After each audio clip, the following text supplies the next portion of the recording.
Welcome dear students, myself Reshma Kapoor. आज की class में हम ऑटो इम्यूनिटी इस टॉपिक को पढ़ेंगे। In this topic we will discuss what is autoimmunity, causes of autoimmunity and the concept of tolerance. Autoimmunity को अगर हम डिफाइन करें तो हम कह सकते हैं it is a condition when the body produces auto antibodies and immunological components against its own tissues और ऑर्गन्स। मीन्स जब हमारी बॉडी हमारे अपने टिश्यूज या ऑर्गन के अगेंस्ट एंटीबॉडीज को प्रोड्यूस करने लगती है तो इस कंडीशन को हम ऑटो इम्यूनिटी कहते हैं। इन जनरल नॉर्मल कंडीशन में क्या होता है कि जब भी कोई एंटीजेंस हमारी बॉडी में एंटर करते हैं तो हमारी जो इम्यून सेल्स होती हैं इन एंटीजेंस को as a foreign antigen recognise करती हैं, उनके अगेंस्ट इम्यूनोलॉजिकल रिस्पॉन्स को जनरेट करती हैं एंड एंटीजन को बॉडी से एलिमिनेट करती हैं। ये एक नॉर्मल प्रोसेस है। हमारी जो इम्यून सेल्स होती हैं specially B lymphocytes and T lymphocytes, इनमें एक बड़ी पावरफुल एबिलिटी होती है जिसके कारण ये self and non self antigen को डिस्क्रिमिनेट कर सकती हैं।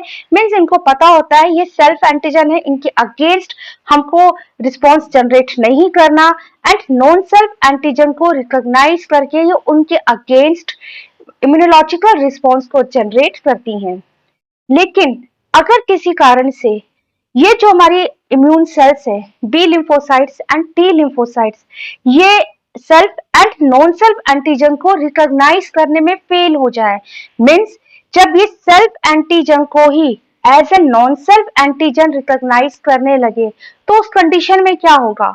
उस कंडीशन में क्या होता है, ये सेल्फ एंटीजन के लिए भी सेम इम्यूनोलॉजिकल रिस्पॉन्स को जनरेट करती हैं जो कि नॉन सेल्फ एंटीजन के लिए किए जाते हैं एंड सेल्फ एंटीजन के लिए ये अब एंटीबॉडीज बनाना स्टार्ट कर देती हैं। इस कंडीशन को हम ऑटो इम्यूनिटी कहते हैं जिसमें सेल्फ के लिए एंटीबॉडीज बनना स्टार्ट हो जाती है, means immunity for self. This is auto immunity. अब क्या होगा, नॉर्मल कंडीशन में एंटीबॉडीज जो कि नॉन सेल्फ एंटीजन के ऊपर काम करती है, अब ये एंटीबॉडीज अपने ही टिश्यूज अपने ही ऑर्गन्स के ऊपर काम करेंगी, उनको डैमेज करेंगी, उनका डिस्ट्रक्शन होगा। ठीक है, तो इस कंडीशन को हम ऑटो इम्यूनिटी कहते हैं। अब ये हो क्यों रहा है? क्योंकि कुछ मिस्टेक्स हो गई हैं हमारी बी सेल से टी सेल से, जिसके कारण अब ये सेल्फ एंटीजन को as a non self antigen treat कर रही हैं एंड उनके लिए भी एंटीबॉडीज को प्रोड्यूस कर रही हैं। This is a auto immunity. इसके कारण क्या होगा, हमारी बॉडी में जो भी डैमेज होगा, डिस्ट्रक्शन होगा, उससे जो डिजीज कॉज हो जाएगी उसको हम ऑटो इम्यून डिजीज या ऑटो इम्यून डिसऑर्डर्स कहते हैं। मेन रीजन क्या है? क्योंकि हमारी अपनी बॉडी ने हमारे अपने ही ऑर्गन्स, हमारे अपने ही टिश्यूज के लिए एंटीबॉडीज को प्रोड्यूस करना स्टार्ट कर दिया है। और क्यों स्टार्ट किया है? क्योंकि जो हमारी बी लिम्फोसाइट्स हैं, टी लिम्फोसाइट्स हैं, उनसे कुछ मिस्टेक हो रही है, वो सेल्फ एंटीजन को as a non self antigen consider कर रही हैं। तो इस कंडीशन को हम ऑटो इम्यूनिटी कहते हैं। इससे पहले की क्लास में हमने हाइपर सेंसिटिविटी को पढ़ा है। Hyper sensitivity and auto immunity में डिफरेंस होता है। हाइपर सेंसिटिविटी में क्या होता है कि जब भी कोई एंटीजन हमारी बॉडी में एंटर करता है तो उसके अगेंस्ट हमारी जो इम्यून सेल्स है रिएक्शन दिखाती हैं, रिस्पॉन्स करती हैं। लेकिन अगर यही रिस्पॉन्स ओवर हो जाए, मीन्स हमारी अपनी इम्यून सेल्स किसी फॉरेन एंटीजन के लिए हाईली सेंसिटाइज्ड हो जाए, जितना नहीं होना चाहिए उससे ज्यादा सेंसिटिव हो जाए, ओवर रिएक्टिव हो जाए, तो इस स्टेट को हम हाइपर सेंसिटिविटी कहते हैं। जबकि ऑटो इम्यूनिटी क्या है, जिसमें अपने ही टिश्यूज के लिए, अपने ही एंटीजन के लिए एंटीबॉडीज प्रोड्यूस की जा रही है, इसे हम ऑटो इम्यूनिटी कहते हैं। Hyper sensitivity and auto immunity दोनों के कारण ही अपने ही ऑर्गन्स का, टिश्यूज का डैमेज होता है। ऑटो इम्यूनिटी के कारण जो डैमेज होगा, जो बॉडी का डिस्ट्रक्शन होगा, उसको हम ऑटो इम्यून डिजीज और ऑटो इम्यून डिसऑर्डर्स में रखते हैं। हाइपर सेंसिटिविटी एक कॉज हो जाता है ऑटो इम्यूनिटी का, जिसमें हमने पढ़ा था जो थर्ड टाइप की हाइपर सेंसिटिविटी होती है वो ऑटो इम्यूनिटी से रिलेटेड होती है। यहाँ पर आपको एक चीज और ध्यान रखनी है कि ऑटो इम्यूनिटी में जो सेल्स रिस्पॉन्सिबल होती हैं वो एक्वायर्ड इम्यून सेल्स होती हैं, B lymphocytes and T lymphocytes. Innate immunity की सेल्स का ऑटो इम्यूनिटी से रिलेशन नहीं होता है। ऑटो इम्यूनिटी के कॉजेस को पढ़ने से पहले हम टॉलरेंस क्या होती है इसको समझ लेते हैं। Concept of tolerance. In general tolerance क्या होती है? It is the ability to tolerate the existence of behaviour और actions that one dislikes. Means किसी का कोई बिहेवियर है, एक्शन है जो हम पसंद नहीं करते, बट हम उसको टॉलरेट करते हैं, हम उसके लिए रिस्पॉन्स शो नहीं करते, हम रिएक्टिव नहीं होते, तो इसको हम टॉलरेंस कहते हैं। सेम ऐसा ही हमारी जो इम्यून सेल्स होती है, बी सेल्स है, टी सेल्स है, वो भी टॉलरेंस को रखती है। मीन्स वो अपने एंटीजन के लिए रिस्पॉन्स को शो नहीं करती। तो टॉलरेंस क्या है? It is a state of specific immunological unresponsiveness to a certain antigen or epitope। Means कुछ एंटीजन है, कुछ एपिटोप है जो हमारे अपनी बॉडी के हैं, उनके लिए हमारी जो इम्यून सेल्स होती है, बी लिम्फोसाइट्स, टी लिम्फोसाइट्स, वो रिस्पॉन्स को शो नहीं करेंगी, अनरिस्पॉन्सिवनेस रखेंगी। इसको हम टॉलरेंस कहते हैं। टॉलरेंस का ये जो ट्रेनिंग है जिसमें लिम्फोसाइट्स को ट्रेन किया जाता है हमारे इम्यून सिस्टम में, वो एक कॉम्प्लेक्स मैकेनिज्म होता है। टॉलरेंस दो टाइप की होती है। इम्यून सिस्टम में दो टाइप की टॉलरेंस होती है, दो मैकेनिज्म चलते हैं, अलग अलग साइट पर होते हैं। एक है सेंट्रल टॉलरेंस। सेंट्रल टॉलरेंस एक इंपॉर्टेंट प्राइमरी मेन मैकेनिज्म होती है टॉलरेंस की। इस प्रोसेस में क्या होता है कि ऐसी लिम्फोसाइट्स, ऐसे टी लिम्फोसाइट्स, बी लिम्फोसाइट्स का एलिमिनेशन किया जाता है जो कि सेल्फ एंटीजन के लिए रिएक्टिव होती हैं। मीन्स जब B cells, T cells mature हो रही होती हैं, उस समय इनको सेल्फ एंटीजन दिखाया जाता है। अगर ये सेल्फ एंटीजन के लिए रिएक्टिव हो जाती है, सेल्फ एंटीजन के साथ में इंटरेक्ट कर लेती है, तो उन लिम्फोसाइट्स को एलिमिनेट कर दिया जाता है। इस मैकेनिज्म को, इस प्रोसेस को हम सेंट्रल टॉलरेंस कहते हैं। ये जो सेंट्रल टॉलरेंस का प्रोसेस है, ये होता कहां पर है? जहां पर लिम्फोसाइट्स का मैच्योरेशन होता है। बी लिम्फोसाइट्स का मैच्योरेशन होता है बोन मैरो में। तो बी लिम्फोसाइट्स के लिए सेंट्रल टॉलरेंस कहां पर हो रही है? बोन मैरो में। एंड टी लिम्फोसाइट्स का मैच्योरेशन थाइमस में होता है, तो इनके लिए जो साइट हो जाएगा वो थाइमस में है। यहाँ पर जब लिम्फोसाइट्स डेवलप होकर मैच्योर होती हैं, तो उनको अपने ही एंटीजन दिखाए जाते हैं। अगर ये अपने एंटीजन के लिए ऑटो रिएक्टिव होती है, तो इनको एलिमिनेट कर दिया जाता है। इनके एलिमिनेशन के रिजल्टेंट जो ब्लड स्ट्रीम में अब लिम्फोसाइट्स रिलीज किए जाएंगे, वो ऐसे लिम्फोसाइट्स होंगी जो कि सेल्फ एंटीजन के लिए अनरिस्पॉन्सिवनेस को दिखाती हैं। जस्ट सपोज ये कोई बी सेल है, इस बी सेल पर जब मैच्योरेशन होता है तो हमको पता है रिसेप्टार बनता है, जिसे हम बी सेल रिसेप्टार कहते हैं या सेल मेम्ब्रेन बाउंड एंटीबॉडी कहते हैं। अब इसको सेल्फ एंटीजन दिखाए जाएंगे, ठीक है। अगर ये सेल्फ एंटीजन के साथ में इंटरेक्ट कर जाती हैं, तो क्या होगा? इस बी सेल का एलिमिनेशन कर दिया जाएगा, ये एलिमिनेट हो जाएगी। रिजल्टेंट ब्लड स्ट्रीम में ऐसी ही लिम्फोसाइट्स जाएंगी जो कि सेल्फ एंटीजन के अगेंस्ट नॉन रिएक्टिव थी, जो सेल्फ एंटीजन को इंटरेक्ट नहीं करेगी। तो इस तरह से जो सेंट्रल टॉलरेंस का मैकेनिज्म होता है, वो ये इंश्योर करेगा कि जो इम्यून सिस्टम है वो सेल्फ पेप्टाइड पर अटैक ना करे। जिस समय B lymphocytes, T lymphocytes mature होती हैं, हमने इनके मैच्योरेशन के टॉपिक में पढ़ा है, ये कोई प्री प्रो बी सेल है, pre pro immature B cell है। वीडीजे रिकॉम्बिनेशन होगा। वीडीजे रिकॉम्बिनेशन में क्या होता है? इनके ऊपर एंटीजन को रिकॉग्नाइज करने के लिए रिसेप्टार बनता है, ठीक है। यहाँ पर एक रिसेप्टार बन गया, ये बन गया बी सेल रिसेप्टार या आईजीएम। ये जो रिसेप्टार बन रहा है, वीडीजे रिकॉम्बिनेशन एक रैंडम प्रोसेस है, ठीक है। रैंडम प्रोसेस होने के कारण क्या होगा? ये जो रिसेप्टार है ये डाइवर्सिटी को दिखाता है। इसी डाइवर्सिटी के कारण जो बी सेल्स बनती हैं, वो मिलियंस ऑफ एंटीजन्स को रिकॉग्नाइज करने में कैपेबल होती हैं। लेकिन ये जो डाइवर्सिटी है बी सेल कि बीसीआर जो बन रहा है वीडीजे रिकॉम्बिनेशन एक रैंडम प्रोसेस है, तो ये बीसीआर क्या सेल्फ एंटीजन को रिकॉग्नाइज नहीं कर सकता? ठीक है, ये सेल्फ एंटीजन के लिए भी तो बन सकता है। तो इसीलिए जब बीसीआर बन जाता है, मैच्योरेशन होता है, तो नेक्स्ट प्रोसेस में हमने पढ़ा था नेगेटिव सिलेक्शन कराया जाता है। नेगेटिव सिलेक्शन ही सेंट्रल टॉलरेंस प्रोसेस होता है। सेंट्रल टॉलरेंस को ही हम नेगेटिव सिलेक्शन कहते हैं। नेगेटिव सिलेक्शन में क्या होता है कि अब बी सेल को अपने ही एंटीजन दिखाए जाएंगे। जस्ट सपोज ये हमारी नई बी सेल बन गई, जिसके ऊपर ये बी सेल रिसेप्टर है, ये कोई दूसरी बी सेल है, ये कोई दूसरा बी सेल रिसेप्टर इसके ऊपर है, ये भी एक बी सेल है। मिलियंस ऑफ बी सेल्स बनती हैं एंड डाइवर्सिफाइड होती हैं। बी सेल रिसेप्टर डाइवर्सिटी को दिखाता है। तो इस तरह से कई तरह की अलग अलग बीसीआर के लिए अलग अलग टाइप की बी सेल्स बन गई। ये कोई हमारे सेल्फ एंटीजन है, अब इनको सेल्फ एंटीजन दिखाए जाएंगे। जो बी सेल सेल्फ एंटीजन के साथ में इंटरेक्ट कर जाएगी, मीन्स सेल्फ एंटीजन के साथ में इंटरेक्ट करने वाली बी सेल को एलिमिनेट कर दिया जाएगा, ये एलिमिनेट हो जाएगी।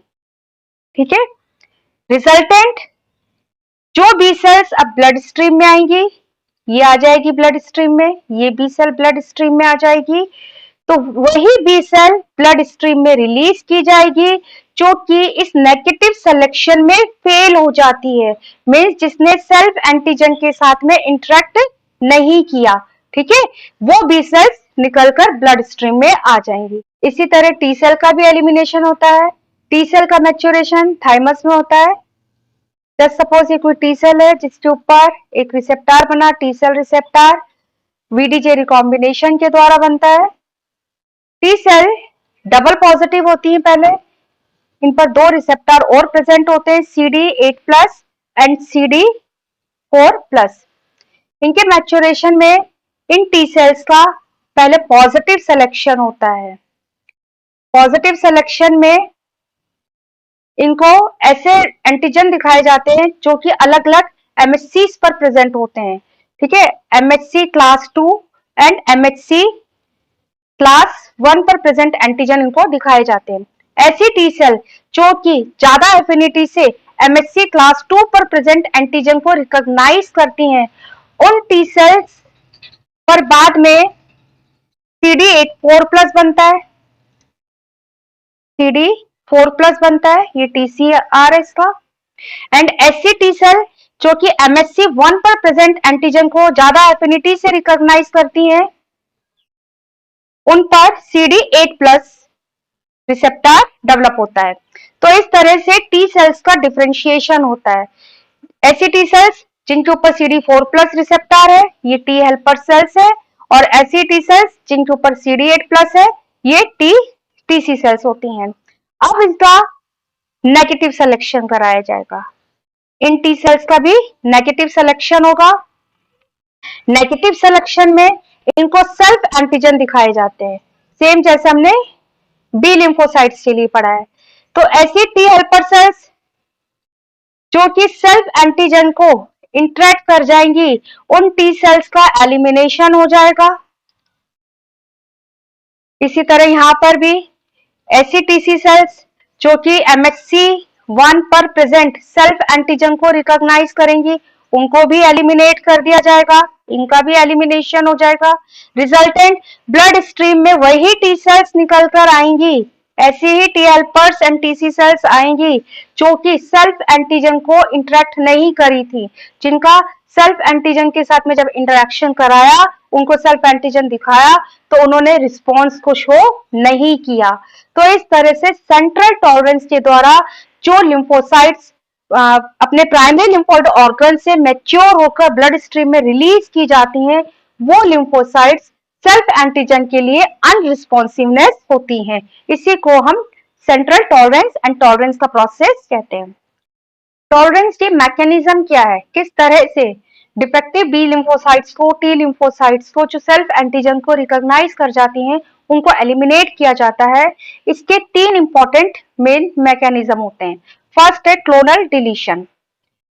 जो भी हमारी बी लिम्फोसाइट से या टी लिम्फोसाइट से उनके ऊपर एक रिसेप्टर प्रेजेंट होता है, टीसीआर या बीसीआर। ठीक है, ये मान लो कोई बी सेल है जिसके ऊपर रिसेप्टर प्रेजेंट है। रिसेप्टर इस तरह से है ना। अब इसको क्या है, सेल्फ एंटीजन दिखाया।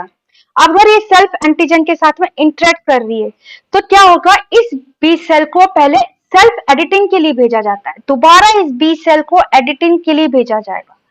ठीक है, क्लोनल डिलीशन से पहले इसकी एडिटिंग कराई जाएगी।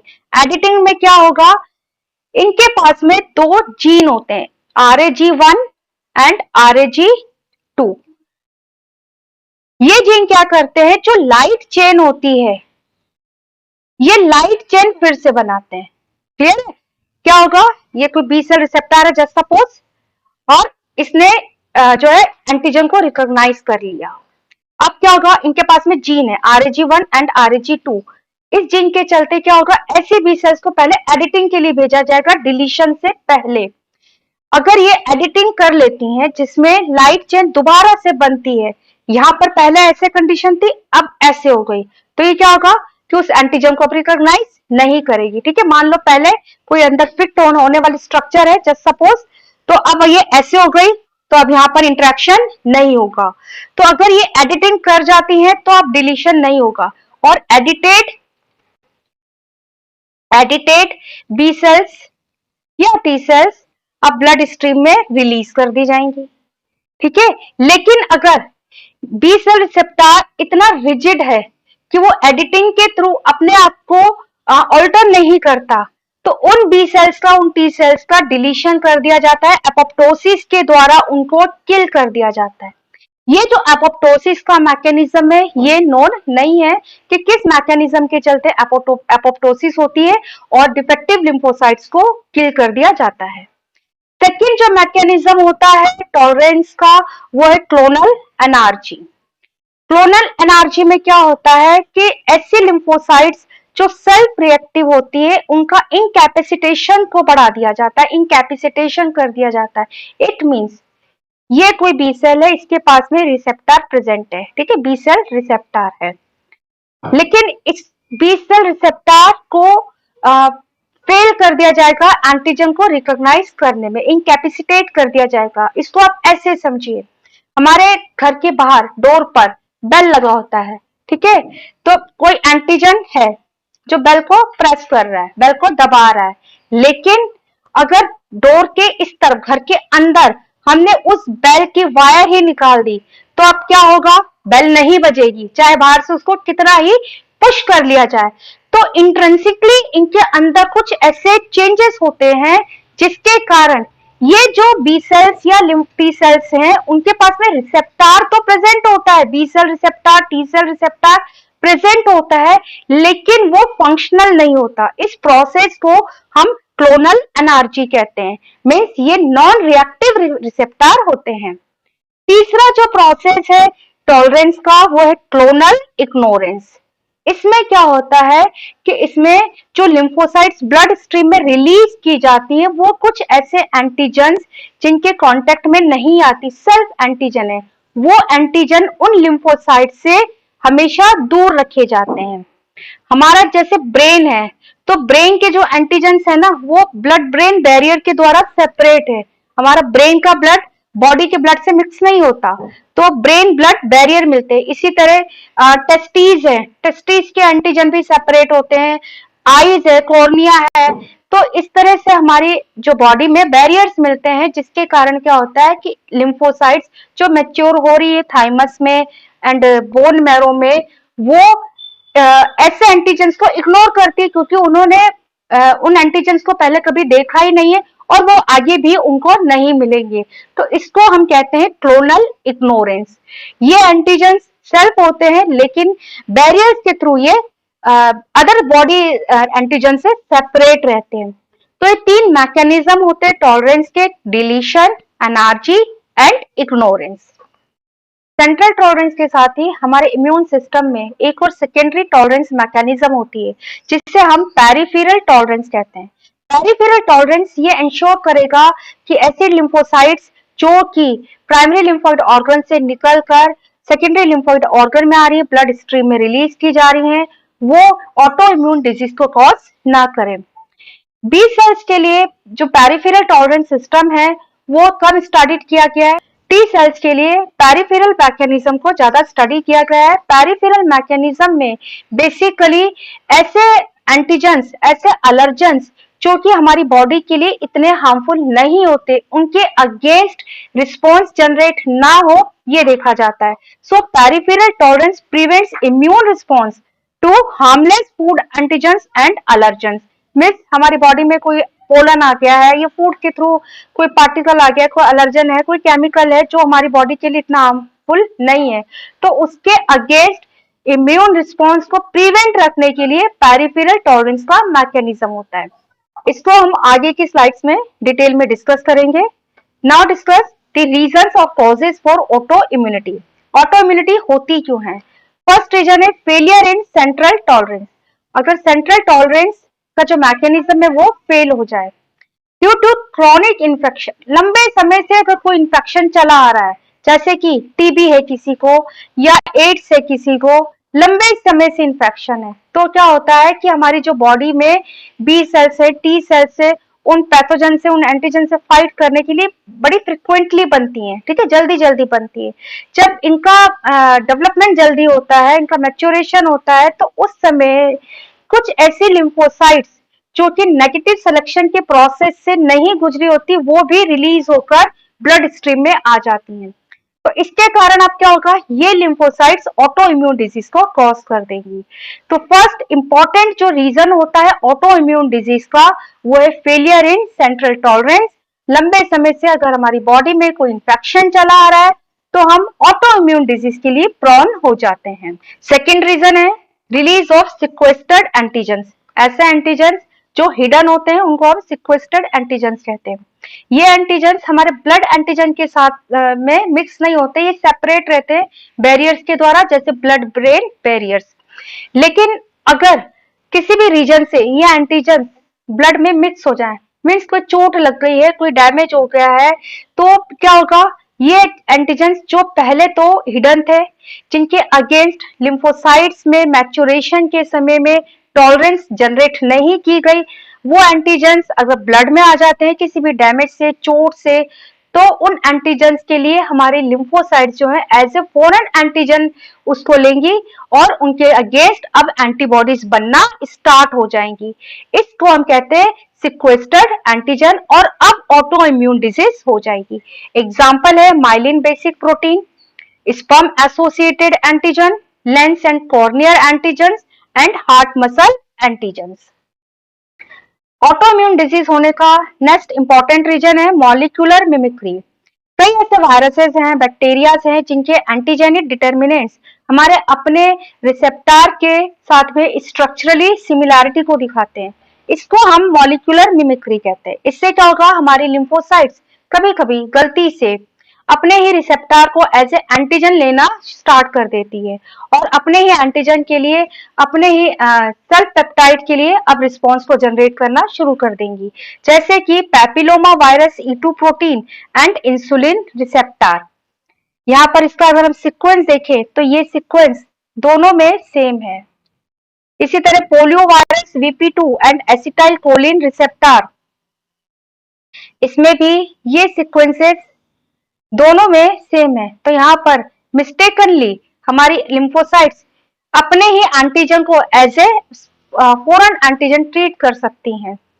Measles virus P3 and myelin basic protein, यहाँ पर भी ये सीक्वेंसेस दोनों में सेम है। HIV virus P24 and human IgG constant region, यहाँ भी अगर हम देखें तो ये पूरा का पूरा जो सीक्वेंस है ये सेम है। तो मॉलिक्यूलर मिमिक्री भी एक इंपॉर्टेंट कॉज होता है ऑटो इम्यून डिजीज को जनरेट करने का। ऑटो इम्यून डिजीज का नेक्स्ट कॉज है inappropriate expression of class 2 MHC molecules. ये भी एक इंपॉर्टेंट कॉज होता है। नॉर्मल कंडीशन में जो क्लास 2 MHCs होते हैं ये एंटीजन प्रेजेंटिंग सेल्स पर मिलते हैं, जैसे कि मैक्रोफेजेस हैं, डेंड्राइटिक सेल्स हैं एंड बी सेल्स हैं। एंड क्लास 2 एमएचसी को रिकॉग्नाइज करने वाली जो सेल्स होती हैं वो हमारी टी सेल्स होती हैं। लेकिन अगर अब नॉर्मली किसी कारण से अदर सेल्स भी क्लास 2 एमएचसी मॉलिक्यूल्स को एक्सप्रेस करने लग जाए तो ऑटो इम्यून डिजीज को होते देखा गया है, जैसे कि टाइप 1 डायबिटीज। ये देखा गया है कि जो इंटरफेरोन गामा होते हैं ये क्लास 2 एमएचसी मॉलिक्यूल के एक्सप्रेशन को बढ़ाते हैं। कुछ सर्कमस्टांसेस में जो इंटरफेरोन गामा होते हैं ये सेल्स पर वायरल इंफेक्शन के समय क्लास 2 एमएचसी मॉलिक्यूल्स के एक्सप्रेशन को इंड्यूस करते हैं। टाइप 1 डायबिटीज में जो हमारी पैंक्रियाटिक बीटा सेल्स होती हैं इन पर MHC2 मॉलिक्यूल्स का लेवल बढ़ जाता है। MHC2 मॉलिक्यूल का लेवल बढ़ जाने के कारण अब टी सेल्स जो हैं इनको एज ए फॉरेन एंटीजन लेना स्टार्ट कर देती हैं, जिससे क्या होगा कि टी सेल्स इन बीटा सेल्स को डिस्ट्रॉय करेंगी। बीटा सेल्स डिस्ट्रॉय हो जाएगी मींस इंसुलिन का प्रोडक्शन कम हो जाएगा और रुक जाएगा, और इससे जो डायबिटीज होती है उसे हम टाइप 1 डायबिटीज कहते हैं। ऑटोइम्यून डिजीज का नेक्स्ट कॉज है पॉलीक्लोनल बी सेल एक्टिवेशन। कई ऐसे वायरसेस हैं, बैक्टीरियाज हैं जो कि non specific polyclonal B cell activation को इंड्यूस करते हैं, जैसे कि कुछ ग्राम नेगेटिव बैक्टीरियाज हैं, हर्पिस सिम्प्लेक्स वायरस है, cytomegalovirus, Epstein Barr virus and HIV virus. ये पैथोजन क्या करते हैं कि अगर इनका बॉडी में इन्फेक्शन हो जाए तो ये न्यूमरस बी सेल्स क्लोन के प्रोलिफरेशन को इंड्यूस करेंगे, और ये जो एक्टिवेटेड बी सेल्स है जो अपने न्यूमरस क्लोन्स बना रही हैं ये बिना टी सेल्स के एक्टिवेशन के, बिना टी सेल्स के सिग्नल के बिना ही ये आईजीएम एंटीबॉडीज को सिक्रेट करना स्टार्ट कर देती हैं, और ये पॉलीक्लोनल बी सेल्स अब ऑटो रिएक्टिव हो जाती हैं और अपने ही एंटीजन के लिए एंटीबॉडीज बनाना स्टार्ट कर देंगी। ये देखा गया है कि ऐसे पर्सन जो कि ईबीवी वायरस से कॉज्ड हैं, जिनको इन्फेक्शन है ईबीवी वायरस का, एप्स्टीन बार वायरस, इसको हम किसिंग वायरस भी कहते हैं, और ये सलाइवा के थ्रू जो है बॉडी में एंटर करता है। इसी तरह एचआईवी वायरस होता है, उनमें वैरायटी ऑफ ऑटो एंटीबॉडीज बन जाती हैं क्योंकि उनकी जो बी सेल है उनको अब टी सेल के सिग्नल की जरूरत नहीं होती, वो अपने आप ही प्रोलिफरेट होती रहती है और अपने क्लोन्स बनाती हैं, और ये क्लोन्स जो है आगे जाकर फिर एंटीबॉडीज को रिलीज करना स्टार्ट कर देते हैं। ऑटोइम्यून डिजीज का नेक्स्ट कॉज है failure in peripheral tolerance. Immune system में सेंट्रल टॉलरेंस के साथ में एक सेकेंडरी मैकेनिज्म होता है जिसे हम पेरिफेरल टॉलरेंस मैकेनिज्म कहते हैं। जब लिम्फोसाइट्स प्राइमरी लिम्फोइड ऑर्गन से निकलकर सेकेंडरी लिम्फोइड ऑर्गन में आती है, पेरिफेरल टिश्यूज में आती हैं, तो सभी एनवायरमेंटल एंटाइटीज के लिए ये ओवर रिएक्टिविटी को ना दिखाएं, ओवर रिएक्टिव ना हो, उनके लिए भी एंटीबॉडीज प्रोड्यूस ना करे, इसको चेक करने के लिए पेरिफेरल टॉलरेंस का मैकेनिज्म चलता है। जैसे कि कोई फूड एंटीजन है, हम कोई फूड ले रहे हैं उसके साथ में कुछ आ रहा है, या डस्ट है या पोलन है, तो ऐसे अलर्जेंस जो हमारे लिए इतने हार्मफुल नहीं होते उनके लिए लिम्फोसाइट्स एंटीबॉडीज को प्रोड्यूस ना करें, इसके लिए पेरिफेरल टॉलरेंस का मैकेनिज्म होता है। अगर ये लिम्फोसाइट्स ऐसे अलर्जेंस के लिए भी एंटीबॉडीज प्रोड्यूस करना स्टार्ट कर देती है मीन्स ये उन अलर्जेंस के लिए सेल्फ रिएक्टिव होती है, तो उनको एलिमिनेट कर दिया जाता है। जिस तरह से सेंट्रल टॉलरेंस में एलिमिनेशन पड़ा है इसी तरह पेरिफेरल टॉलरेंस में भी इनका एलिमिनेशन होता है, एनआरजी के द्वारा या एपोप्टोसिस के द्वारा इनको डिलीट कर दिया जाता है, या फिर इनके रिसेप्टर को सप्रेस कर दिया जाता है। पेरिफेरल टॉलरेंस का जो मैकेनिज्म है ये बी लिम्फोसाइट्स के बजाय टी लिम्फोसाइट्स में ज्यादा स्टडी किया गया है। टी सेल्स में 3 तरह की टी सेल्स का मैच्योरेशन होता है, T helper cells, TC cells and T regulatory cells. जो टी रेगुलेटरी सेल्स होती है ये पेरिफेरल टॉलरेंस से रिलेटेड है। ये T regulatory cells negative feedback के द्वारा activated T helper cells and TC cells के प्रोलिफरेशन को इनहिबिट करती हैं। प्रोलिफरेशन को ये इनहिबिट करती हैं। इन्फेक्शन के समय अगर टी हेल्पर सेल्स है, टीसी सेल्स है, ये इनका नंबर्स काफी ज्यादा बन गया है, इनके क्लोन्स बन गए, प्रोलिफरेटेड हो रही हैं। अब हमने इनके प्रोलिफरेशन को स्टॉप करना है, तो उसके लिए टी रेगुलेटरी सेल्स होती हैं और ये कहाँ पर कर रही है अपना काम, ये सेकेंडरी लिम्फोइड ऑर्गन में कर रही है, जहां पर टी हेल्पर सेल से, टीसी सेल से, जो कि प्राइमरी लिम्फोइड ऑर्गन से निकलकर सेकेंडरी लिम्फोइड ऑर्गन में रिलीज हुई है। अब यहाँ पर ये फंक्शनल हो रही है, तो यहाँ पर इनकी फंक्शनैलिटी को रेगुलेट करने के लिए टी रेगुलेटरी सेल्स होती हैं। टी रेगुलेटरी सेल्स के द्वारा interleukin 10 and TGF factor beta release किया जाता है। इससे क्या होता है कि activated T helper cells and TC cells का एक्टिवेशन रुक जाता है, इनका प्रोलिफरेशन इनहिबिट हो जाता है।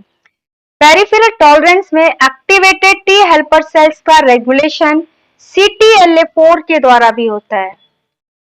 जो एक्टिवेटेड टी हेल्पर सेल्स हैं, ये एक्टिव कैसे होती है, कोई एंटीजन प्रेजेंटिंग सेल है जो कि MHC क्लास 2 पर एंटीजन को दिखाती है। टी हेल्पर सेल्स ये अपने CD4 and T cell receptor के द्वारा एंटीजन के साथ में इंटरेक्ट करती है। टी हेल्पर सेल्स को एक्टिवेट होने के लिए एक सिग्नल चाहिए होता है, CD40 ligand and CD40 receptor. एक और सिग्नल की नीड होती है, एंटीजन प्रेजेंटिंग सेल के पास में B7 होता है और ये CD28 के साथ में B7 से इंटरेक्ट करती है। तो इस तरह से जब ये सिग्नल मिलते हैं तो टी हेल्पर सेल्स एक्टिवेट हो जाती है। एक्टिवेट होकर अब ये क्या करेगी, प्रोलिफरेशन में जाएगी और अपने क्लोन्स बनाएगी। ठीक है, ये प्रोसेस होता है। लेकिन CTLA4 ये भी नेगेटिव फीडबैक के द्वारा एक्टिवेटेड टी हेल्पर सेल्स को रेगुलेट करता है, इनके प्रोलिफरेशन को रेगुलेट करता है। क्या होता है, जब कई नंबर में क्लोन्स बन जाते हैं तो टी हेल्पर सेल्स की सरफेस पर CTLA4 बनता है, CTLA4 रिसेप्टर बनता है, जो कि B7 के साथ में इंटरेक्ट कर जाता है और CD28 एंड B7 के इंटरेक्शन को ब्रेक कर देता है। ये जो CTLA4 है ये B7 के साथ में इंटरेक्ट कर जाता है एंड B7 एंड CD28 के इंटरेक्शन को स्टॉप कर देता है। और इससे क्या होता है कि जब ये इंटरेक्शन रुक जाता है तो अब टी हेल्पर सेल्स का एक्टिवेशन भी इनहिबिट हो जाएगा एंड प्रोलिफरेशन भी रुक जाएगा। तो इस तरह से पेरिफेरल टॉलरेंस में टी रेगुलेटरी एंड CTLA4 के द्वारा टी सेल्स का रेगुलेशन होता है। ये भी एक इंपॉर्टेंट मैकेनिज्म है। अगर ये रेगुलेशन फेल हो जाए तो क्या होगा, न्यूमरस नंबर में टी सेल्स बनना स्टार्ट हो जाएंगी जो कि ऑटो इम्यून डिजीज को कॉज कर सकती हैं। स्टूडेंट्स, आज की क्लास में हमने पढ़ा है कि ऑटो इम्यूनिटी क्या होती है, टॉलरेंस क्या है एंड ऑटो इम्यून डिजीज होने के रीजंस क्या होते हैं। नेक्स्ट क्लास में हम कुछ इंपॉर्टेंट ऑटो इम्यून डिजीज को पढ़ेंगे। आई होप आपके लिए लेक्चर बेनिफिशियल होगा। अगर आपको अच्छा लगे तो प्लीज आप लाइक जरूर करें, अपने फ्रेंड्स के साथ में शेयर करें। टॉपिक के रिगार्डिंग आपकी कोई क्वेरी है तो आप मुझे मैसेज कर सकते हैं। Thank you so much students.